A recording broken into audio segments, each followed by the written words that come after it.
This is about survival at this point, but survival with your gun out. Make sure you focus on doing damage in these situations. Under Thieves, they make their move towards center zone. Gibby ults are going to go down. Some little crevices in that fence line that are now being a problem. The defensive bombardment coming in from the Gibraltar of Shopify Rebellion will take down Timmy, and that's the Kraber out. And now Aurora see that. They're trying to get involved themselves. I think 100 Thieves might have just been eliminated there. Aurora versus Shopify Rebellion is going to be next, and actually they're not eliminated just yet. There's still one remaining player. Now Shopify down to 2. It's the Newcastle down as well, MT. Zainu! Little double pump from him. Fury gone in the meantime as now we go down to 8. Go next will be the next to be eliminated as Falcons finally step forward, take this high ground as Shopify Rebellion and 100 Thieves will go. Look at Fnatic, look at Aurora, 2 of our best placing teams at the moment on Storm Point for a reason. The position they've taken has been excellent. Well, this Catwall is massive for Fnatic. It's not theirs. They're not playing Catalyst, but it completely split the zone in half and just let them take so much space. The bubble will go down, and even though the shields have been ripped away, most importantly for Fnatic, nobody went down. Fnatic and Aurora, definitely the 2 favorites right now, but Falcons maybe something to say. It's amped cover after amped cover as you slowly sneak up on this team, but you might have to take this fight soon. Nostera looking to melt himself, but finally Fnatic are taking damage, and Fnatic will fall. And Falcons, you mentioned how the IGLs have to make their money. Well, this is the perfect example of why Zero is one of the best, gets them to top 3, but it's Aurora who have been battling with them for the majority of the game who will close it out with a first place finish. EMEA continue their incredible performance here in Japan. It is an Aurora world. We are just merely living in it. From being knocked early on when they took that fight against Falcons, they survived. And they go on to win it. Just took so much space in that final circle, but most importantly, they bullied Fnatic. It was Fnatic versus Aurora who had the most space, the catwalk that you were speaking of. But Aurora ensured they did not let Fnatic take control of the map. They were constantly looking at them. Guild, Shopify Rebellion, and Liquid Alienware, the 3 teams that have worked so hard to control this southeast side of the map. Shopify, who forced their way through this tunnel, bullied out Crazy Raccoon, and have just been griefing anyone who arrives in the area.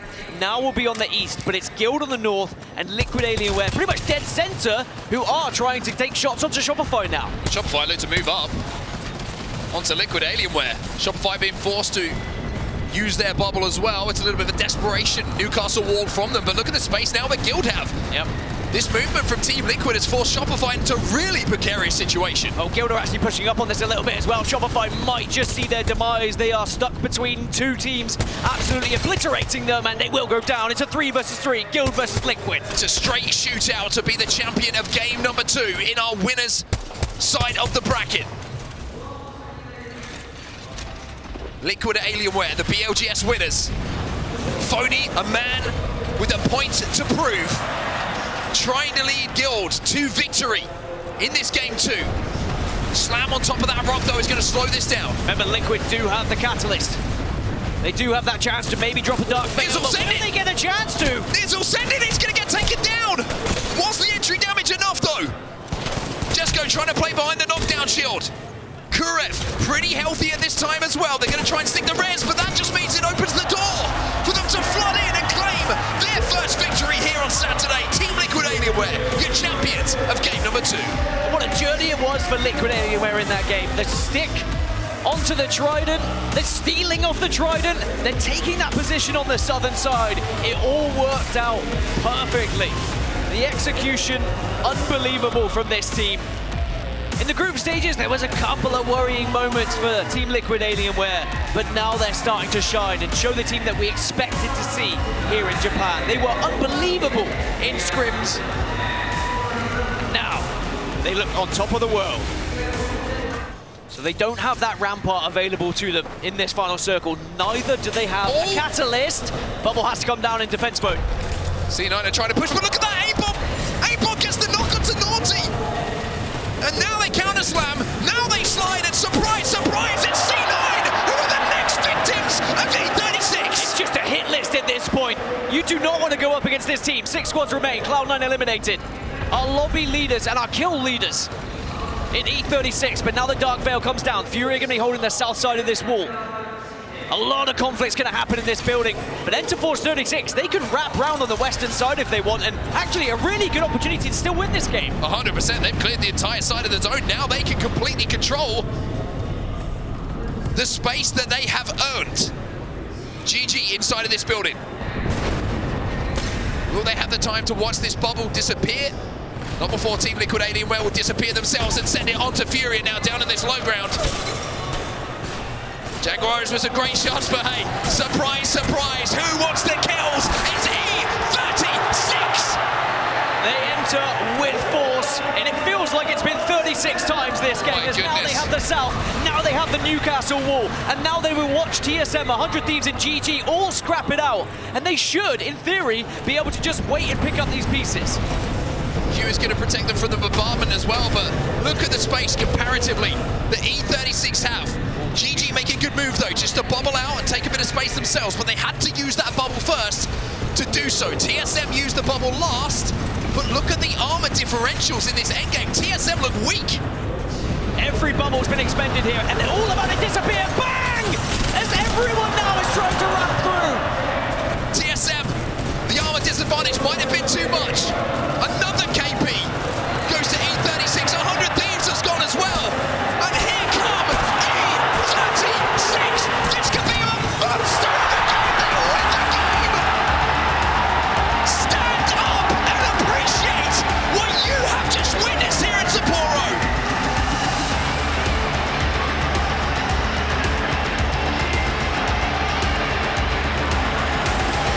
It's a win with an insane amount of kills, and in the most incredible way, push after push. Every time you thought they were down, they got back up, and they hammered the teams that tried to push them. 21 kills! 21 kills for a 33-point game. Bracket! Oh, 9 Impulse is going to try and give E36 a few cooking lessons here. He throws a couple of thermites. He's got a third one in the back pocket as well, and he's certainly going to be singeing at the hairs, maybe not quite burning at the flesh. Aurora now going to try and climb up. Oh, I love this. That second floor is so smart. E36 can't do anything about this, and neither can the teams below for now. Oh, Aurora are going to avoid so much damage by holding this position as well. It's going to force some of those low ground players to take a battle against one another. No one wants to take the first fight right now. Everyone trying to avoid this damage. The zone pulls closest to EXO. Everyone else might have to move first. Aurora, second place in the overalls at the moment. Already won a game. A little bit earlier on store point, as Furia now will be one of the first teams who are forced to engage. E36 now have to drop. And with the way they were fighting the previous game, it wouldn't surprise you if they managed to clutch it out. But here, up in the skies, you can hear the Creed lyrics as Aimboss says, "I can take you higher." Drops into the final circle. Aurora will win it though. And that's their second win in our winners bracket. Aurora take 2 out of the 4 games. It's another land victory for Mirage. It's another win for Aurora, as they get 1 foot in the door to this grand final here at the ALGS Championship. Fury are safe for a few seconds. Aurora know the timer is finishing, but Aurora cannot overextend. TSM have not yet engaged. Should Aurora go now, TSM will come in and clean up the fight. 4 squads left still, and you've got to push that down further as Aurora begin to deny space to TSM. Verhulst fires back with the Sheila. Yeah, I mean, Aurora went a little bit early in my opinion, but they decided to set up TSM playing on the east side of the rock and Furia on top of the rock, as well as Falcons on the bottom of the rock. Now it comes down to see which side pulls in closer first. I'm expecting Aurora here to win the game if they can. Stay out on the edge. Depends on what TSM does, because they have been hard focusing Aurora. Now, Falcons bubble is about to run out as they have to decide, do we engage or do we not? Fury are just watching themselves be sandwiched. They got put between Falcons and TSM, had to choose a side, and unfortunately, there's no winning side for it. Impulse even contributing as Fury are going to go down. Jumps in to finish off Falcons, and it's Aurora versus Falcons, with Aurora having the high ground. Kazakh waiting in this bubble fight, choosing to peek through the Newcastle shield, is going to jump on forward. Impulse losing health to zone. The last tick is in, and TSM managed to survive and outlast Aurora to find a win. Aurora might have been really good on cleaning up the Furia Falcons fight, but TSM staying patient.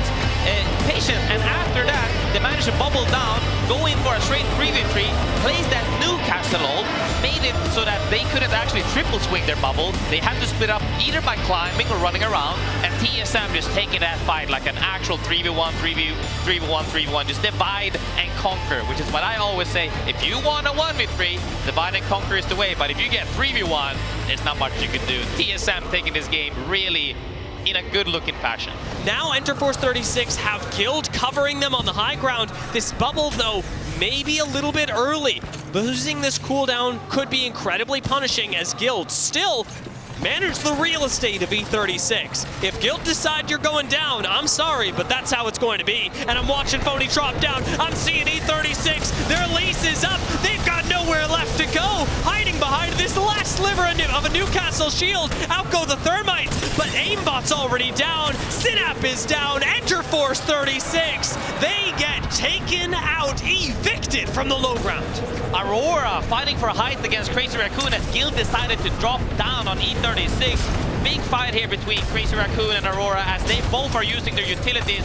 Guild lurking nearby, even popped an evac in the background I saw. Will they join the fray by sipping up late, or will they stay down low? And they do down 9 inch that accidentally fell off as OG Rain also goes down. Kazak, however, showing some signs of life but takes down. Goes down as well. Crazy Raccoon trying to recover up against Guild. This could be Guild's win. Jesco jumping into the bubble, takes the last kill, and will give Guild a massive win in our first game on E-District. Guild definitely needed that. That was great. And that's the thing, is that they're making these decisions that a lot of teams aren't making right now, because when you see an enemy bubble get forced, you normally try to, hey, they don't have bubble, let's see if we can kill them by nading or just spamming them. Guild says they use bubble, we're using our bubble to gap close and killing them, which was the perfect timing because Crazy Raccoon opted to fight Aurora for a height at that point. Yeah. And that made them, you know, ready. They popped an evac, they healed up, 9 inch fell down, they got that kill, and then they came up and cleaned up the fight. And that's just super solid decision making by Guild. Liquid Alien, we're going to go down. Gaming Gladiators up against Complexity, as both have already bubbled. This fight is sure to happen. Gaming Gladiators do not want to give up the high ground, and Complexity physically cannot. Bubble's going to go down soon, and it's just going to become a free fire fest as finally Enemy whips out the Sheila. Blast's doing exactly the same on the other side. Lufka slams on Complexity. The slam comes right back from Complexity, but with light on the flank, Complexity get taken down, taken apart. Gaming Gladiators owning the high ground. E36 collecting kills on the low ground as well. Remember, they've actually just wiped a squad and have a catalyst wall letting them reset. Fights on the top, fights on the bottom. They clear up height and they actually get down, but they get to reset for free on height. Alliance 76 ending, and now Go Next is going into a fight here. We'll have to see. Alliance wipe E36 in that time. Good awareness from them as the catalyst wall drops. 3 teams left. GG, Go Next, and Alliance all on the low ground. It is just GG up on height, who need to force these 2 teams together. Can they find a creative way to push Alliance and Go Next together? Do they even have to? Go Next take the high ground. They cannot hold on to this. Bubble for a second though.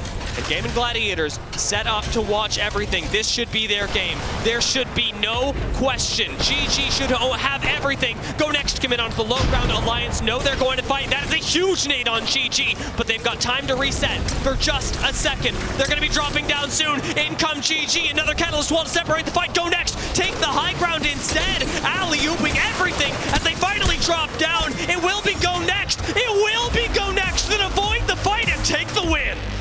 I was a little bit scared about that bubble, but they managed to close out the game, which was humongous from them. From cleaning up that fight on high ground earlier, where we saw like 3 cracks from 1 shotgun, was crazy. They have been consistently popping off now, and we've seen this throughout the entire tournament. They've had their moments. This is just another one on top of that.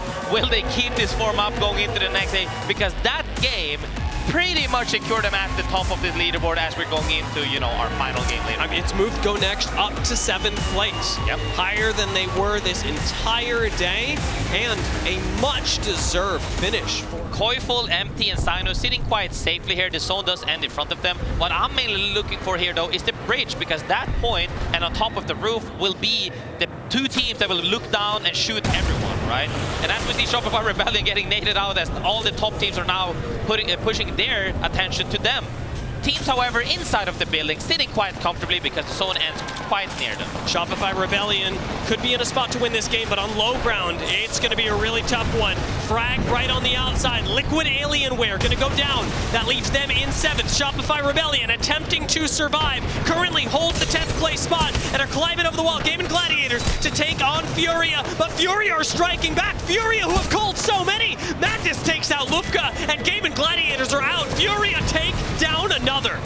They take down another as well, ending their run a little bit early. Could they have made it? I don't know. Cloud9, however, still aiming with 37 points right now. They're pushing for it. They're pushing for top 10. Shopify on 41. Two teams that are trying their best to make it as Sorcerer goes down. Shopify Rebellion, they've moved into 10th. How much further can they make it? Now that C9 has lost a member, Shopify Rebellion, this could be their game. Right now, looking over the wall at Furia, the Reapers of the lobby. They take out Shopify Rebellion. Furia shutting down another, have left things open for Cloud9. Now with Furia going down, Cloud9 out. It's just going to be Keon left, and Aurora coming in. Sea Guild in the ring. Oirain's still alive, still with the prayer of this Mastiff gonna go down, and it's Aurora who take the final win. First place in Winners Round 1, sending themselves to Sunday as the beasts they are. I thought the team on top of the bridge could have been one of the teams closing it out. However, Aurora on the building where the zone pretty much ended at, held the rooftop, dropped down and killed everybody. I even think they took out a member of C9 at the club before they closed out that game. They've had a phenomenal run in this series. I believe that pushes them up almost 100 points, dominating. You know, this sends a statement into the final rounds. We say, in a good lobby, we are owning. We're owning right now. You guys better be prepared for us because we are going as #1 into Championship Sunday. I mean, there is a reason why they have been known as beasts in EMEA. They do it. BKG get their player in, but EXO just jump on top of their heads. They lose out on K-Swinny though, trying to delay. Fuda with the Havoc, he gets another knock, just waiting for the inevitable to happen as Fuda's still fully alive and healthy. Something we've noticed recently actually is with so few teams running burst weapons or even just ARs in general, when you get them very low with shotguns, a burst weapon can come in so clutch just to finish off those last few low health members. It's crucial here to get that KP. VKG get eliminated because in the distance, Envy mopped them up. EXO, after jumping down, they were forced eventually. Also get taken out as 100 Thieves get even more KP now. Last 3 squads alive. GHS, 100 Thieves, and Envy are looking at both of these teams. They'll be in the line sight of both these squads here. Extremely early, Gibraltar bubble comes out for Envy. You better hope they've got some other cooldowns in their pocket, maybe even a gold helmet to help them get those back faster, because that is your most important resource in these final zones. And Envy had used that Newcastle wall already. GHS recognized that. They break down one of the barriers with the Sheila. Doesn't have the Sheila just yet, and look at the loot too. He only has 27 bullets in the reserve for that flatline. He's also got an L-Star and a flatline. No accelerator stock, no way to get that back up quicker. Doesn't have that built-in perk as well. They're forced to move up, you can see that. Throwing out the nades from the sky while 100 Thieves are looking at GHS now. Envy fully slided in for 100 Thieves. This could allow GHS to walk up and clean up what is left, but 100 Thieves clean them up, and GHS are the nail in the coffin to take game #1.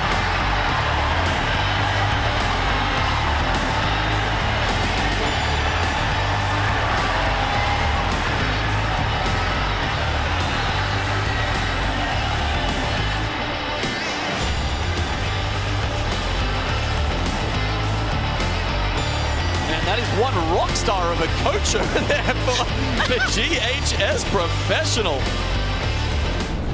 the next 25 seconds here as the Spring is going to close it from behind their backs. The Skies are thirsty for KP. Gate drop on the high ground here too. Okay. Originally, though, the defensive bombardment was able to knock two from VKG here. They were able to get advantage from this, and the Skies dropping down from the high ground advantage, lose out on two on the initial fight. Player K, the last one alive, Fnatic get eliminated. VKG are still here though. He's trying to res, but it's in desperation. That did not occur in the way that Disguise thought it would. I mean, sure, they get the wipe onto Fnatic, but VKG pulled the trigger so quickly that Disguise never stood a chance. It's because VKG also used the bombardment first onto Fnatic before even engaging. Now this is the green light for Green Stego. Just fully sent it onto VKG. Isolate fight for now. You see the dome splitting down and they get two knocks. 4 squads left before finishing off what's left of VKG. He tries to get away. They get eliminated. 3 squads left, and it's each of these squads on opposite ends of the angle for this final zone. EXO, Envy, and Green Stego left. Was that a solo with a P20 I just saw? Could be EXO, who's the last one alive for their squad. Only one solo from that team here. Envy now fully engaged, though. On the other full 3-man, Green Stego. And as you mentioned, yeah, there is still that solo from EXO. Let the Sheila sing! Envy have woken up to make a statement.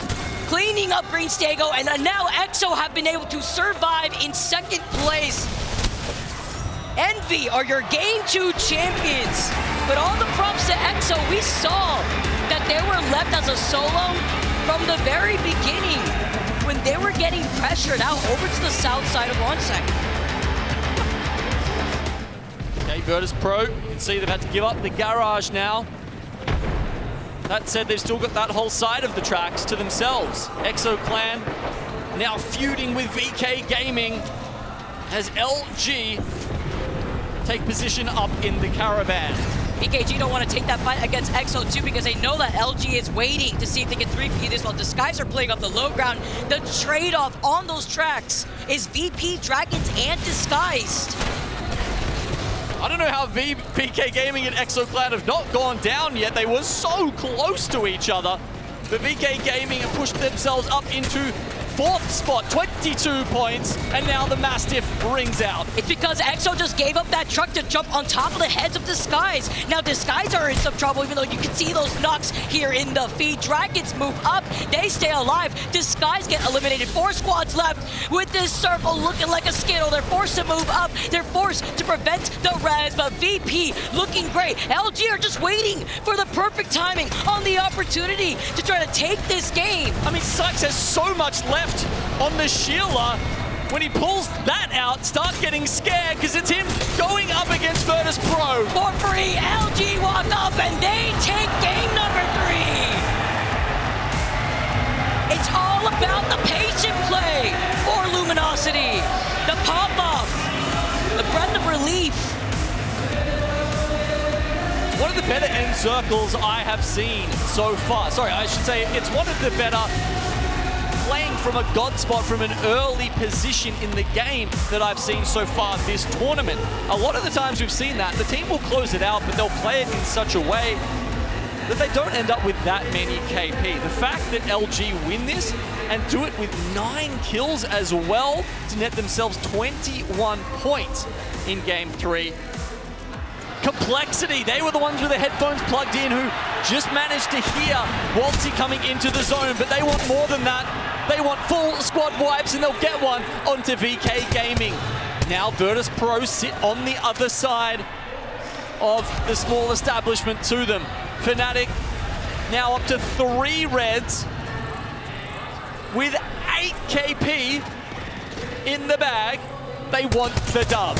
They heard us bringing in Fnatic. They heard that they have to wake up now. As we moved on to E District, they were in dead last. They've now moved themselves up to 12th place with 19 points. They put down the Moby there for some extra cover. They're now staring down VP. How they make this next move, though, helps them out. Yuka doesn't have his preferred shotgun here, but it's a golden Mastiff, and you can't be too angry at that one. They've gone low ground quite early, preferring to set up first instead of hoping that the zone pushes Complexity into Virtus Pro. And now, with the bombardments ringing out, the timer on VP to use this high ground to their advantages is diminishing. What's scary in a last fight like this is what can the Mirage do versus the Ramparts that are left in this lobby. You don't have a Sheila to deal with the remaining teams. Playing split position Leica away, managed to get right back side by side with the rest of Fnatic. VP are staring them down, trying to mow them down. Now that the high ground's out of play, Complexity, they're waiting, but they don't want to take on VP first. Mirage can be so chaotic in these situations. Surely the advantage is Fnatic's. You've been bamboozled. They use the Mirage, they let the masses sing, and with the G7 Fnatic, they show up when they're needed. The crowd roars. They've been waiting for this. Fnatic, a shadow of their day 1 and 2 performances, step back into the light.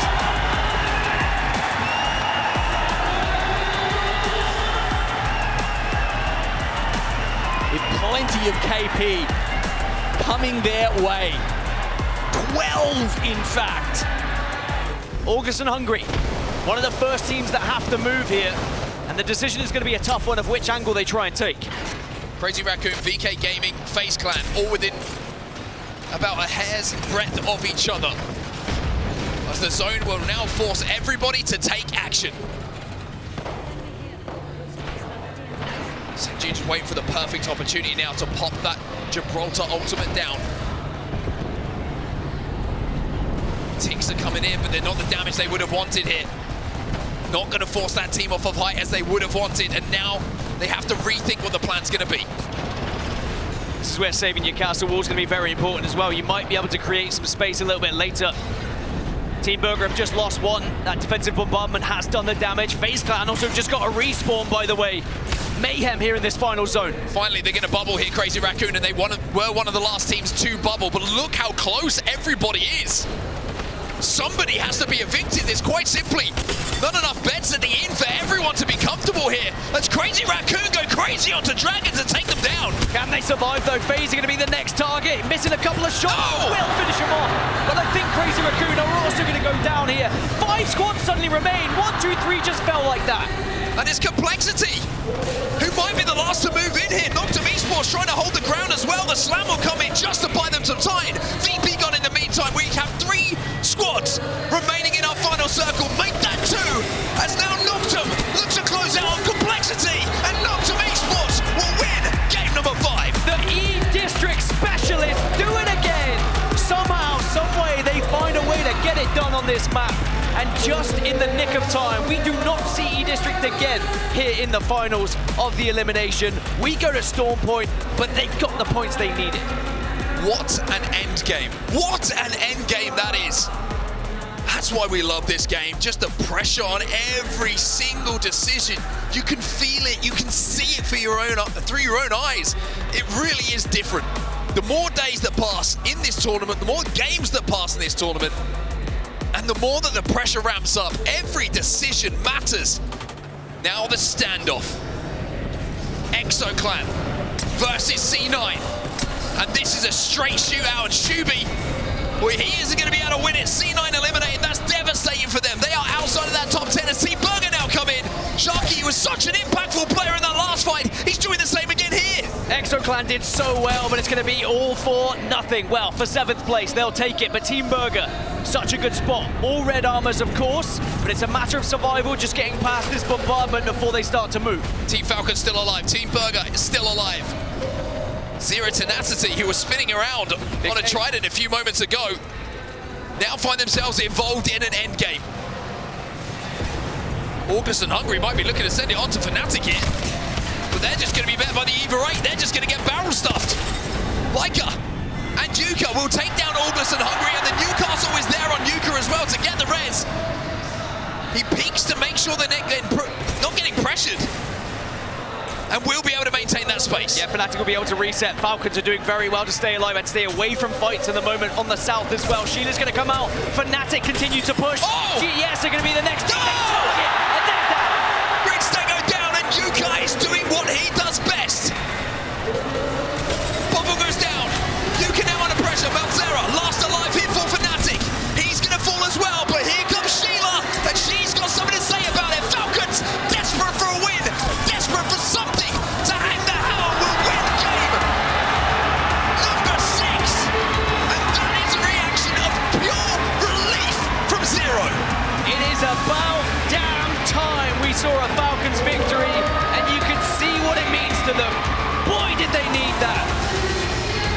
frustration on one side, relief on that man's face. Once he knows he needed that, as well did the rest of the squad. Enemy has just watched his two teammates fall, and he will be the last to go down as well. Complexity are eliminated, but points, kills, they have secured. But with that one elimination, Grinstego have just jumped up, by the way, to 10th position. Again, that's how tight it is. But can they get themselves into that top 3? Every placement now could be huge points for you. Every kill could be the points that make the difference going into match 8. They're going to have to be one of the first teams to move here. That's the difficulty for them. They're going to have to cross. Asia takes a lot of damage on that cross, but they've made it. They managed to close the gap, and they want to take this rock.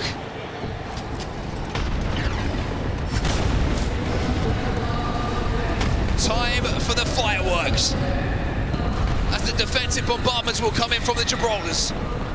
Falcons overlooking the pyramid of players in front of them.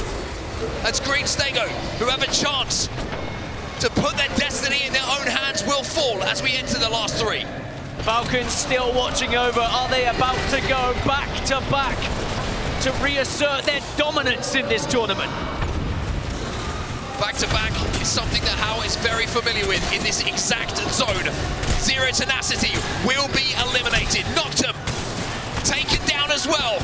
2 players still remaining for them as if Falcons trying to push it forward. It's going to be Noctum who deny Falcons going back to back and prove it's not just E-District. Noctum send themselves onto 61 points into 2nd position and have 100% solidified their spot. June, the pressure on your shoulders. 5 Kraber bullets. But at this point, you cannot miss. That little rock that Designful has in front of him has got to do so much for 100T here.